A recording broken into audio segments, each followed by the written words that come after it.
I have not talked about rumors for a long time, or any industry news that concerns OMDS and Olympus cameras. So it's time to talk about a few rumors that are going around and a few facts that are going around that might, make some concerns about the future of OMDS and Olympus.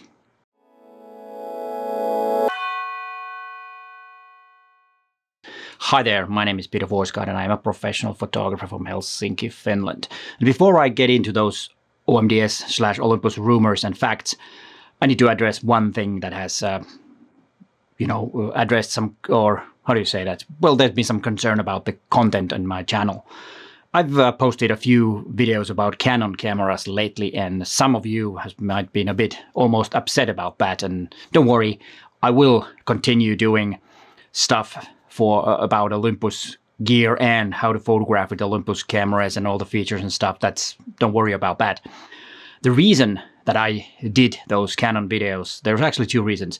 The first one is that I really feel that I need to test other brand cameras too, like I did with the Fuji camera in August, I think it was.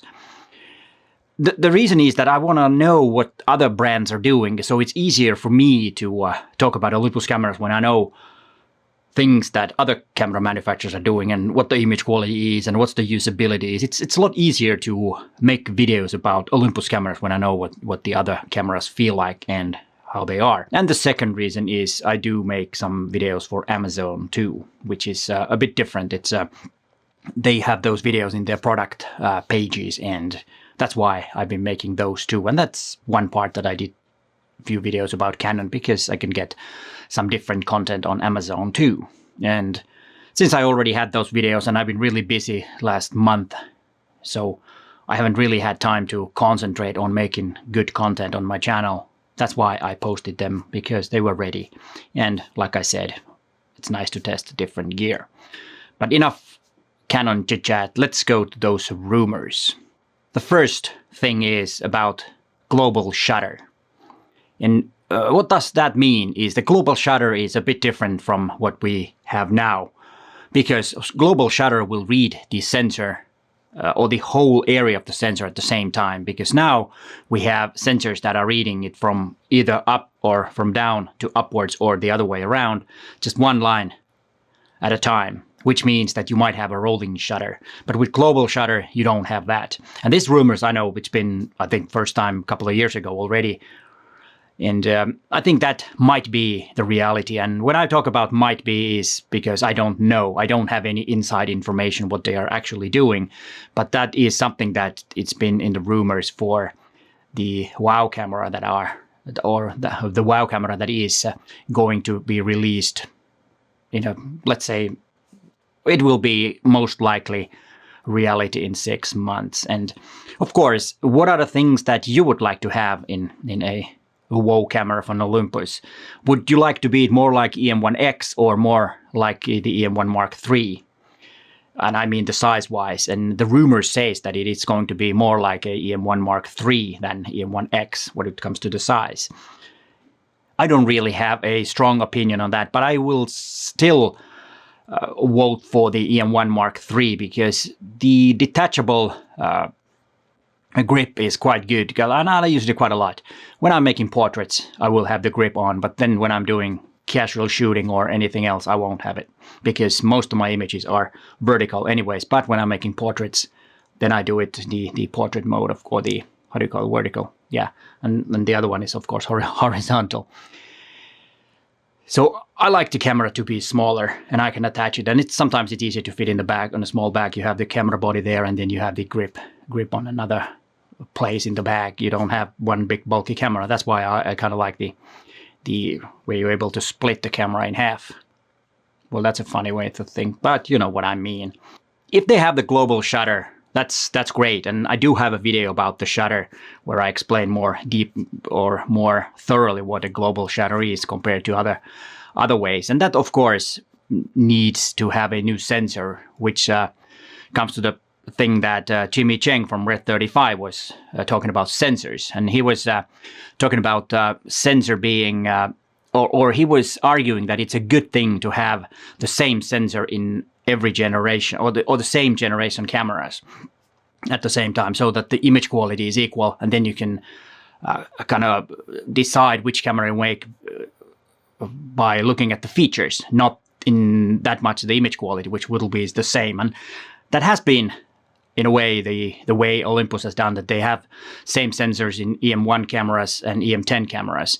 And yeah, that's one way of doing it. I'm not completely or agree completely with Timmy. I would like to have so that they actually have a bit of better sensor in the high-end cameras, so that it will be, the image quality will be better and the feature will be better. And I think that's good, because the sensors now, there's nothing wrong with the image quality. It's good enough. But of course, to have a bit more dynamic range maybe, or maybe a global shutter, just to differ that, and then the features. Because I don't really like when you kind of like disable some things just because you don't want to have it in certain cameras, even though the camera would be capable of that. That's what most manufacturers do. They have the same components, and you know, they just using software to make the cameras not have all the features. And talking about the components, which is my third thing, which is actually a fact, and that is that unfortunately the component shortage and the chip shortage has made Olympus decide to kind of stop manufacturing the Pen EPL10 for now. They might, of course, do it again when they get more components. And the same goes with the 8-25. They haven't stopped the manufacturing of the 8-25 mm f4 lens, but the waiting times are more than 1 month, I think 2 or 3 months, which is, of course, a pity. Olympus and OMDS does not need this, and the camera companies doesn't need this setback again, because they're struggling. They're all struggling because, you know, the camera sales are going down. Has been doing that for many years already. So that's really bad news for of course, as photographers. We need to wait for the new gear if we need. Let's say that you need the 8-25, but you can't get it for like the 2 or 3 months. That's not good.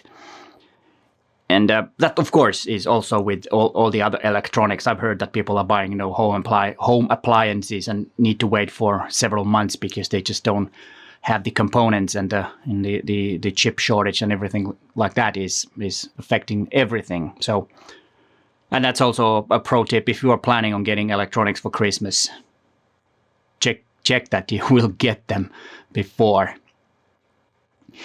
And I don't know, what do you think about all these rumors, or do you care at all?